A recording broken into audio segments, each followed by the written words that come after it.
अस्सलाम वालेकुम students. Last lecture में हमने कंप्लीट आउटलाइन बनाना सीखी थी। ठीक है, हमने देखा कि जी कंप्लीट आउटलाइन कैसे बनती है, कैसे सॉल्व किया जाता है। उसके बाद हम ये देखते हैं कि अगला स्टेप होता है थीसिस स्टेटमेंट का। कुछ लोग कहते हैं कि थीसिस को आप ऐसे कि आउटलाइन में लिख दीजिए। कुछ मेरी तरह के होते हैं, वो कहते हैं कि ना लिखें। देखिए, हमने पास दोनों तरीके से किया हुआ है, लिख के भी पास हुआ हुआ है, बगैर लिखे भी पास हुआ हुआ है। बेटर है कि थीसिस स्टेटमेंट को ना लिखा जाए अपनी आउटलाइन में। यहाँ पे देखें कि थीसिस स्टेटमेंट का पहले आपको पर्पस पता हो। थीसिस स्टेटमेंट क्या करता है कि वो 2 से 3 लाइनें होती हैं जो बताती हैं कि ऐसे के अंदर के मेन टॉपिक क्या है। वो आपको बताता है कि डायरेक्शन क्या है आर्ग्यूमेंट की। वो आपका स्टांस बताता है। ठीक है। अच्छा, स्टांस किस तरीके से बताता है? मिसाल के तौर पे, gender equality is a myth. आपका जवाब क्या होगा इस पे? एक ऐसे आया, gender equality is a myth, chat पे बताइएगा कि आपका क्या इस पे स्टांस है, ट्रू और फॉल्स।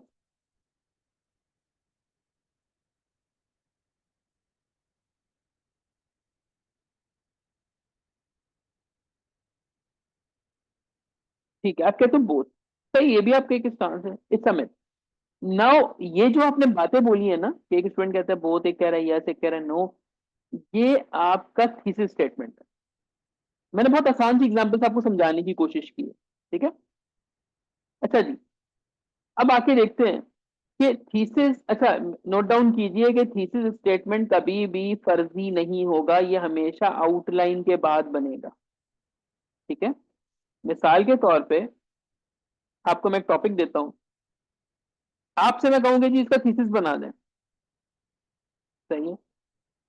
तो आप क्या करोगे? आपको इन बातों का पहले ख्याल रखना है, ये 3 बातें जो है बड़ी जरूरी हैं कि इसकी लेंथ कितनी होनी चाहिए।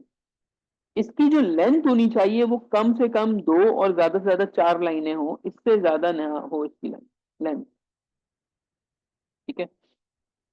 प्लेस सर कहाँ लगा सकते हैं? मैंने आउटलाइन में लिखने से मना किया, लेकिन हम इसको इंट्रोडक्टरी पैराग्राफ में लिखेंगे, तो वो हम बाद में डिस्कस करेंगे, बट इंट्रोडक्टरी पैराग्राफ में आता है। नेसेसरी और not, it is mandatory. Although examiner ने नहीं बोला कि मुझे लिख के दिखाओ, बट ये जरूरी हिस्सा है आपके ऐसे का। ठीक है। अच्छा जी, हमारे पास टॉपिक है एजुकेशन सेक्टर का। ठीक है, एक हमने टॉपिक बनाया यहाँ पे,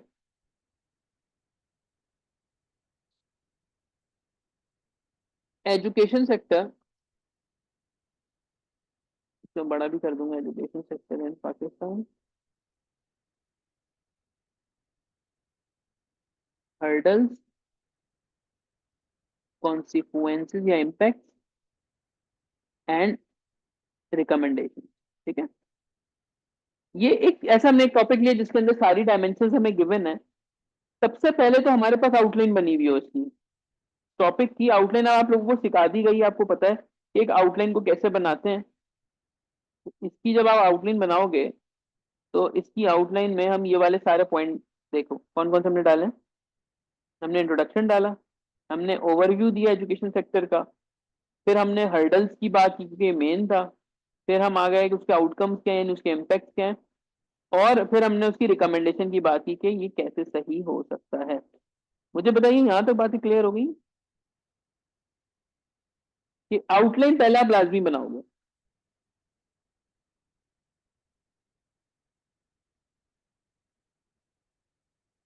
ओके। अब थीसिस स्टेटमेंट इसका कैसे बनता है? देखो, इसको मैंने अलग अलग उससे किया हुआ है, असल में लास्ट ईयर भी यही लेक्चर था हमारा। देखो, सबसे पहले हम ये बताते हैं कि हम अपने ऐसे में क्या लिखेंगे। Although education sector in Pakistan has been facing myriad of challenges since its inception. यहां पे मैंने किस चीज की बात की? यहां मैंने हर्डल्स की बात कर ली, यानी मेरे ऐसे में हर्डल्स जो है वो लाजमी आएंगे। ठीक है। These challenges have cast grave impacts on Pakistan. Next line में हमने किसकी बात की कि हम यहाँ पे इम्पैक्ट की बात करेंगे। लास्ट में कलर इसका मैं चेंज कर देता हूँ, मैंने इसको चेंज करना था वैसे भी, इसमें हमने ब्लू कर दिया। ठीक है। चलो, however these challenges can be overcome by taking war footing measures। इसका क्या मतलब हुआ कि हमने अपने ऐसे में जो जो बातें बतानी है वो हमने यहाँ पे लिख दी। ठीक है ना। तो अब आपको ये समझ में आ रही होगी कि जो हमारे ऐसे में मेन बातें हैं, जो हमारे ऐसे के मेन आउटलाइन है ना, वो पूरी के पूरी समराइज होके हमारी थीसिस स्टेटमेंट बनती है। इज इट क्लियर और नॉट?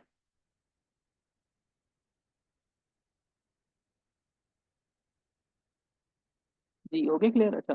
अच्छा, एक एक मैं टॉपिक आपको देता हूँ ताकि एक थोड़ा सा आपको आइडिया भी हो जाए इसमें से ना। जैसे मिसाल के तौर पे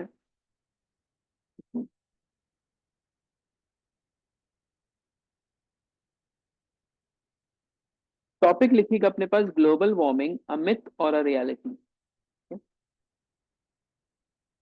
ग्लोबल वार्मिंग, या ऐसे लिख लेते हैं, कॉजेज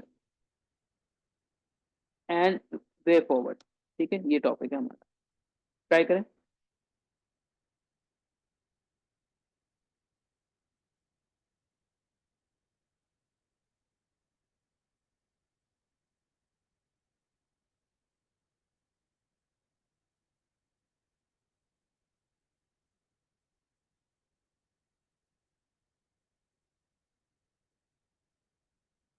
जी, कि बनाएं और चैट में जरा चेक करवाइएगा, और तमाम स्टूडेंट जो अभी इस टाइम पे यूट्यूब पे देख रहे हैं वो भी इसको वीडियो को पॉज कर लें और पहले इसकी थीसिस बना लें।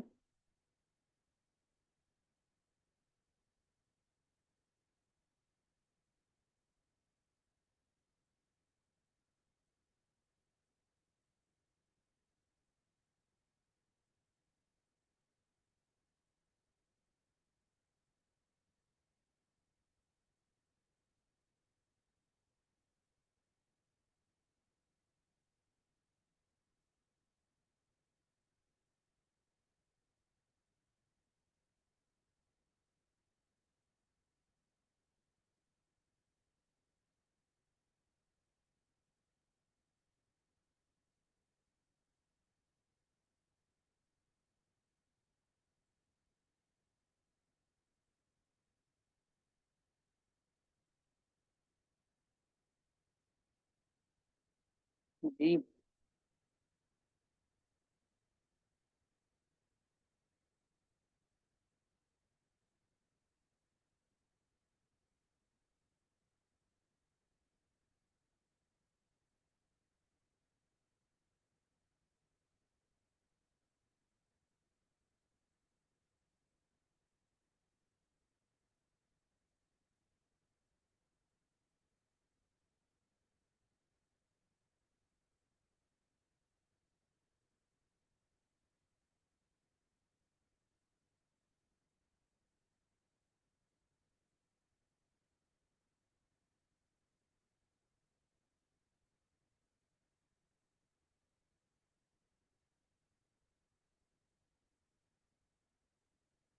बना ली।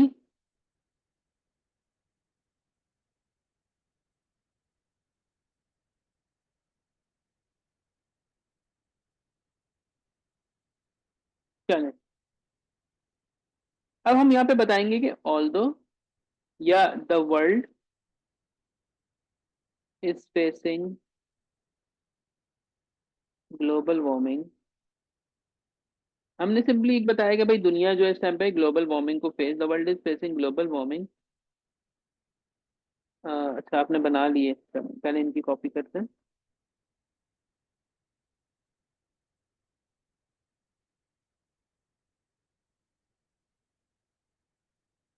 ये जो हमारे स्टूडेंट ने हमें भेजी है, हम पहले उसको देखते हैं कि अकॉर्डिंग टू हिम क्या होना चाहिए।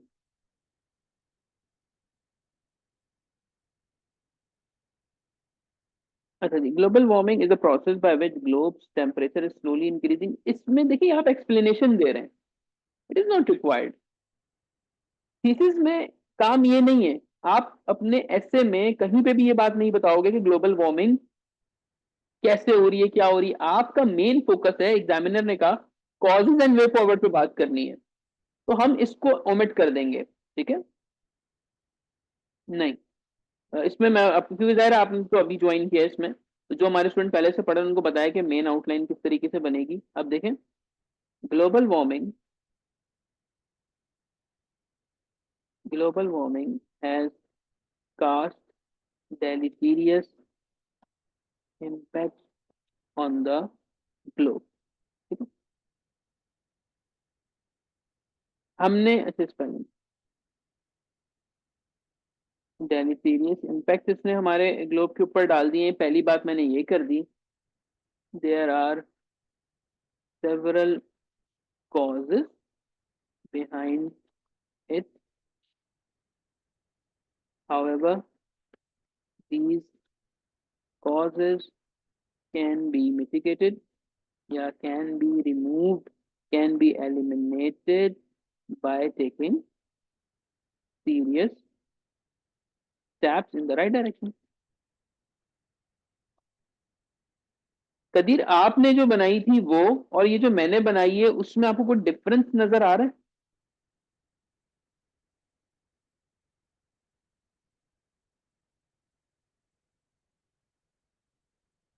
जी मरियम, आपका हो गया?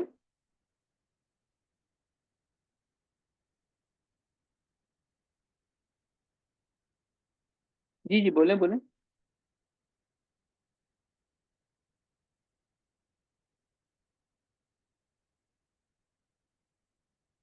जो भी है सिंपल सी चेक तो करवाएं।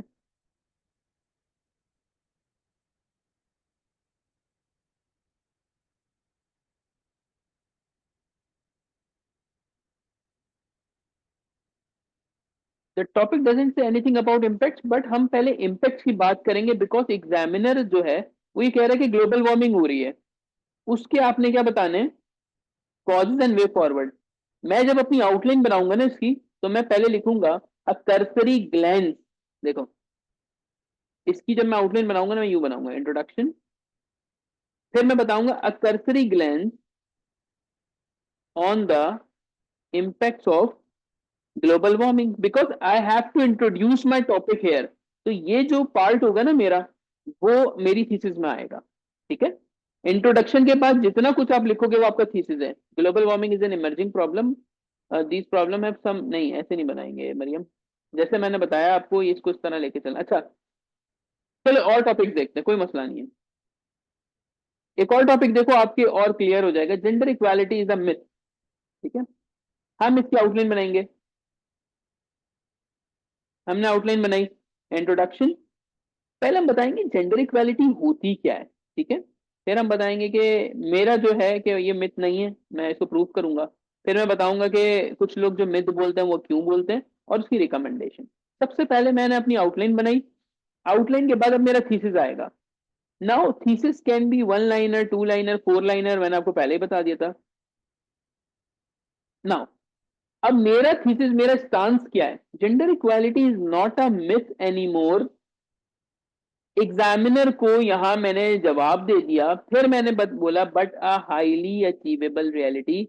मेरा ऐसे दो हिस्सों पे मुश्तमिल होगा कि जी जेंडर इक्वालिटी अब एक मिथ नहीं है, लेकिन ये हाईली अचीवेबल रियलिटी है। इन शॉर्ट थीसिस स्टेटमेंट क्या है कि एग्जामिनर ने जो टॉपिक दिया है हमें उसका जवाब देना है। ठीक है, क्लियर हुई बात?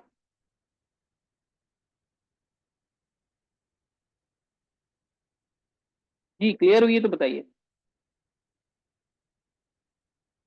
ओके, अच्छा अब आप ट्राई करोगे, जितने भी स्टूडेंट है, future of democracy in Pakistan. चलो, ये आपका टॉपिक है, इस पे थीसिस बनाना है।